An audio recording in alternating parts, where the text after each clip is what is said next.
মুসুরি ডাল চচ্চড়ি করতে আসি।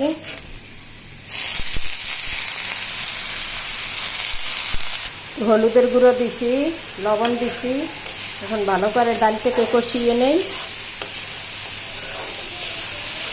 ভালো করে না কষাইলে ডাল দেবার স্বাদ হয় না, এই জন্য ভালো করে তৈলের ভিতরে ভাজি করে নিতে আসি। জল দিয়ে দিতে আসি।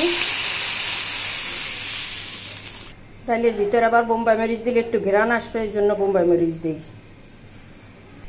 এত সুন্দর ঘ্রাণ আপনারও খাইতে ইচ্ছে করবে। ডালের মধ্যে একটা ডিম দিয়ে দেই।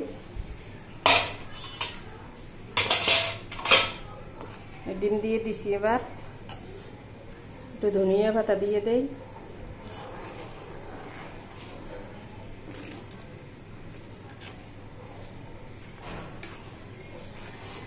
রান্না শেষ, এখন উঠাইয়ে হেলাবো।